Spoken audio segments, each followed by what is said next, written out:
Hello, I'm Jonasz Rewiński and this is Military Mind. Armed conflicts, defense and security, land, sea and air. We've got you covered. The Ukrainian President Vladimir Zelensky announced early on Thursday that Russia had launched a massive overnight strike on the country, including 18 missiles and around 400 drones that primarily targeted the capital, Kiev. As a result of the attack, 2 people were killed, 16 more were injured, 10 of whom were hospitalized, according to Kiev Mayor Vitaly Klitschko. He also added that due to the Russian strike, the outpatient department of the primary health care center was almost completely destroyed. In the neighboring Sumy region, 4 residents were injured due to Russian shelling. Meanwhile, a 1-year-old boy was killed after a Russian drone struck a residential yard in a suburb of Kherson. On the front line, according to the New York Times, during fighting on the outskirts of Konstantinivka, the Ukrainian military experienced difficulties with evacuation and logistics as Russian UAV operators created a kill zone. According to a Ukrainian commander of an unmanned unit in this sector, drones regularly hit targets up to 15 kilometers from the contact line. Ukrainian fighters say that the situation deteriorated significantly after the deployment of Russian units, which had previously distinguished themselves in the Kursk region. The Ukrainian military must now spend almost all its time in underground shelters, as well as delivering medical supplies to their positions using drones. The defenders of Konstantinivka now find themselves in a large pocket, but the Times also suggests that fighting for the city could take several more months. Also in the South Donetsk sector, one of the Ukrainian battalions was forced to retreat and avoid encirclement north of Rivnopil. Now, as geopolitical tensions continue to mount, a growing strategic alignment between Beijing and Moscow poses new challenges to global security. What was once a pragmatic partnership of convenience is increasingly looking like a calculated axis of mutual interest, particularly as both nations find themselves at odds with the West.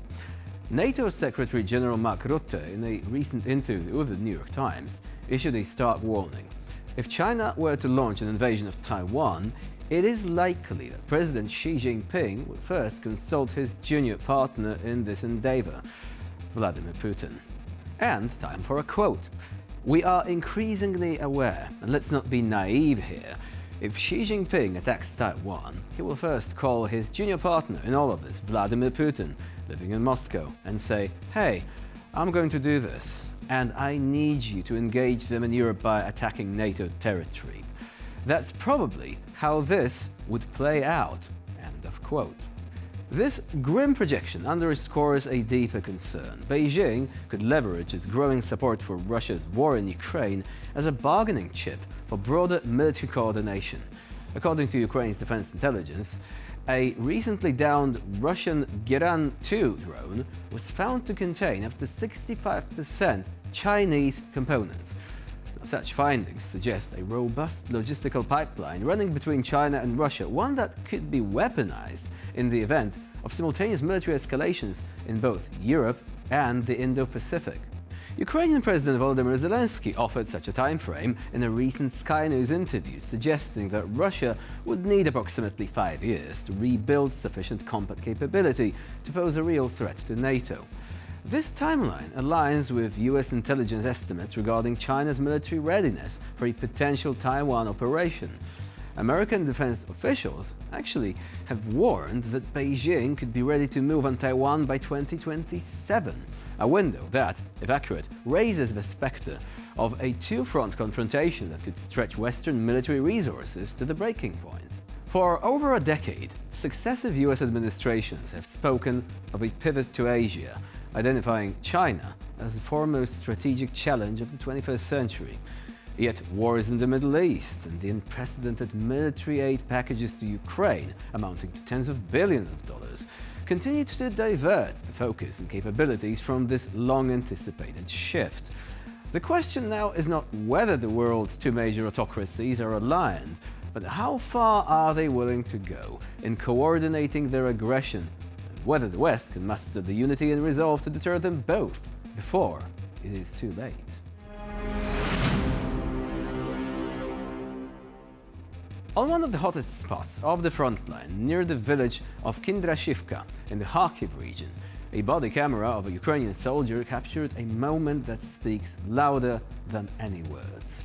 Now, a soldier with the call sign Lańcuch saves his wounded comrade, Gordiy, helping him to get out of his position.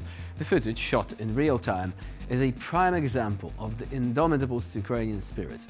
Lańcuch does not hesitate to pull his comrade along, despite the whistling of shots and the sound of close explosions. Хай хтось зі срібла, двоє карандашей до мене біжать. Блядь, хай командир цей вибіжить, блядь, буча з носилками, блядь. Два мужика надо, срочно.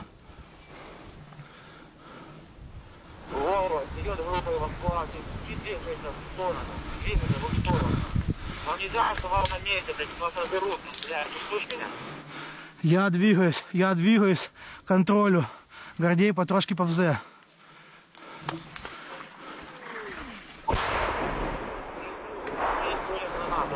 гранату. Не надо... Где приход был? Далеко от него? Не дуже. Приход, виходить, був спереді. Приход був ближче до срібла від мене. В сторону срібла від мене. Сколько метров? Брат, не знаю, я контролю спину. Давай, братик родной, давай. Братанчик, если зараз просто потащу, я не зможу, блядь, контролить спину, нас в'їбуть двоїх. Давай, натягивайся. Контроль. Ивак идет. Плюс, давайте, бігом. Кролик, ланцюгу. Братанчик, держишся чи ні? Да турнікет хуй затягнутий. Дотяни ще. Блядь. Чекай. Да турнікет хуй. Сейчас, брат, ще. Вот так. О, хорошо.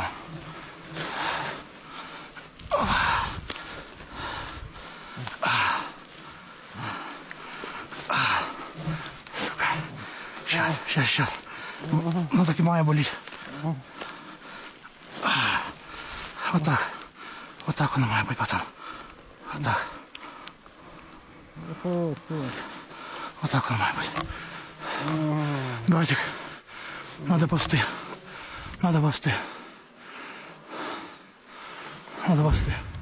Братик, на повсти.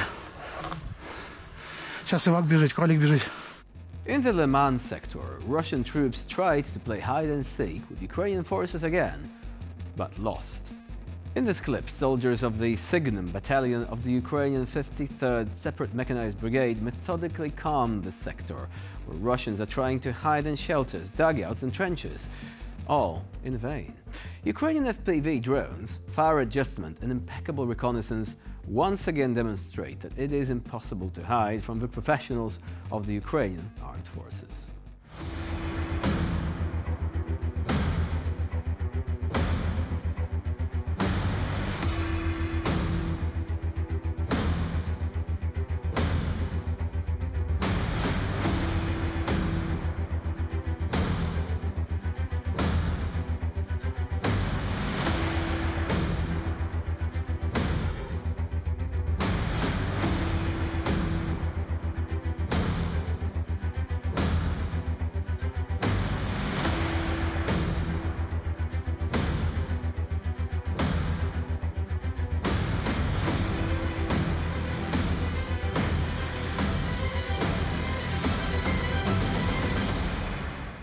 And with this, we conclude this edition of Military Mind. Please stay with us here on TVP World for more latest news and updates.